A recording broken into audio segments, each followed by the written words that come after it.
अपने मन को स्वस्थ बनाने के लिए दुनिया के लोग इन दिनों कौन सा नया तरीका अपना रहे हैं और इस तरीके का भारत से क्या कनेक्शन है। अपने मन को स्वस्थ रखने के लिए अब आपको मनोवैज्ञानिकों के पास नहीं बल्कि गाय के पास जाना चाहिए। हालांकि हमारे यहां यह फॉर्मूला बहुत पुराना है, लेकिन आप तो जानते ही हैं हमारे देश में हमारे पास जो मौजूद है हमने कभी उसका महत्व समझा नहीं है। यानी आपको अपने घर के आसपास की किसी गौशाला या किसी फार्म पर जाकर एक गाय को गले लगाना है और ऐसा करके आप अपने मन से उदासी या डिप्रेशन या स्ट्रेस को दूर कर सकते हैं। विदेशों में यह ट्रेंड बहुत लोकप्रिय हो रहा है आजकल और वहां इसे काउ कडलिंग के नाम से जाना जाता है, यानी गाय को गले लगाना। अमेरिका में कई डेयरी फार्म्स लोगों को काउ कडलिंग की सेवाएं आजकल दे रहे हैं और लोग वहां आते हैं दूर दूर से इन गायों को गले लगाने के लिए।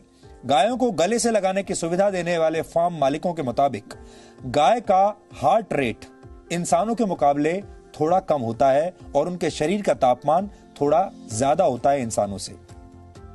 ऐसे में जब कोई इंसान गाय को गले लगाता है तो ये दोनों ही स्थितियां उसके दिमाग को रिलैक्स कर देती हैं।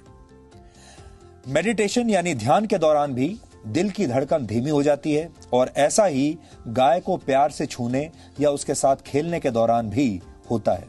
मनोवैज्ञानिकों के मुताबिक गाय के साथ समय बिताने से आपका आत्मविश्वास बढ़ता है और मन में छिपे हुए डर भी दूर हो जाते हैं। अमेरिका में लोग 90 मिनट की इस थेरेपी के लिए करीब 22,000 रुपए तक चुका रहे हैं। 90 मिनट की यह थेरेपी जिसमें गाय को गले लगाना है, इसके लिए अमेरिका में लोग 22,000 रुपए तक देने को तैयार हैं, दे भी रहे हैं। यूरोप और अमेरिका में यह थेरेपी निराश और एंजाइटी के शिकार लोगों की बहुत मदद कर रही है। स्विट्जरलैंड और नेदरलैंड्स में 3 घंटे तक काउ कडलिंग के लिए लोग लगभग 4,000 रुपए चुका रहे हैं और वहां इस प्रक्रिया को एक खास नाम दिया गया है जिसे कहते हैं काउम्युनिकेशन। आपने सुना होगा अंग्रेजी का नाम है कम्युनिकेशन।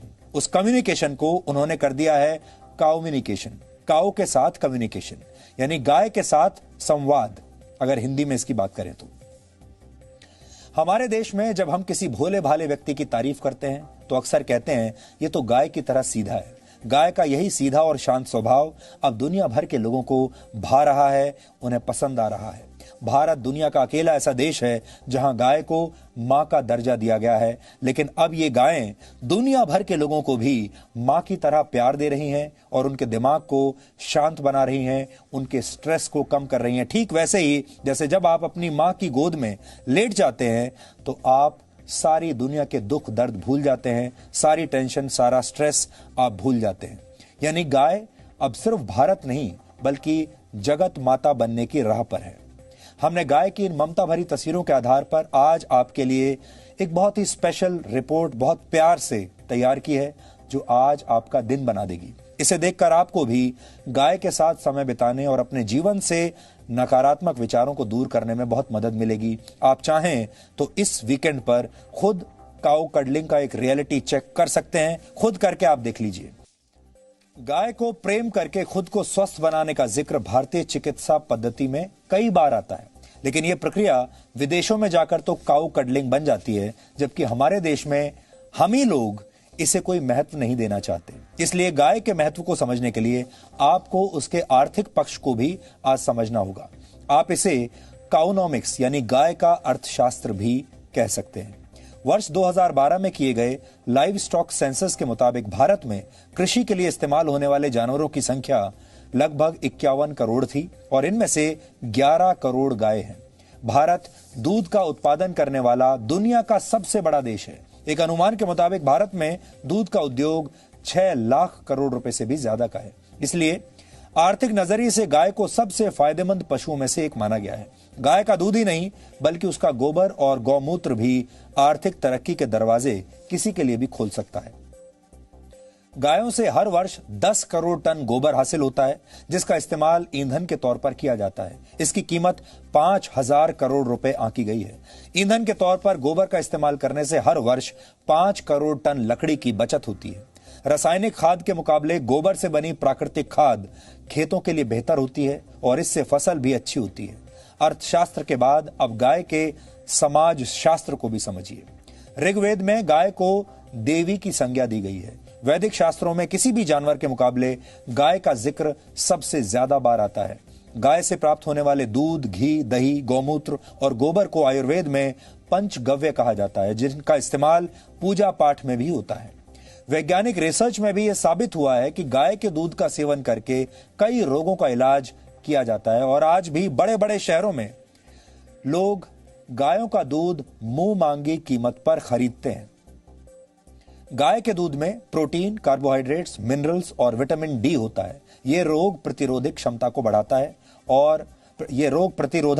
बढ़ाता है और लोगों को मानसिक तौर पर भी बहुत मजबूत करता है। यानी आपके शरीर को भी मजबूती देता है और आपके मन को भी मजबूती देता है।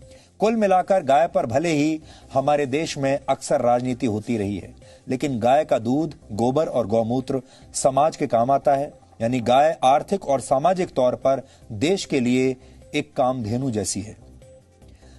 राष्ट्रपिता महात्मा गांधी ने एक बार कहा था कि हमें गायों को मारना नहीं चाहिए, बल्कि उनका रक्षक और दोस्त बनना चाहिए। गांधी जी ये भी मानते थे कि गौ रक्षा हिंदू धर्म की तरफ से विश्व को दिया गया सबसे बड़ा तोहफा है। और बाल गंगाधर तिलक ने तो एक बार यहां तक कहा था कि जरूरत पड़े तो उन्हें मार दें, लेकिन गायों को छोड़ दिया जाए। यानी गायों के लिए वो अपनी खुद की जान देने के लिए भी तैयार थे। सिर्फ गाय को प्यार करना ही विदेशों में जाकर काऊ कडलिंग नहीं बना, बल्कि भारत का योग पश्चिम में जाकर योगा हो गया। और हमारे देश का हल्दी वाला दूध, जिसे आपकी मां हमेशा आपको पीने के लिए कहती रहती हैं, ये हल्दी वाला दूध जिसे आप बहुत लोकल समझते हैं, ये हल्दी वाला दूध टर्मरिक लाटे बन गया।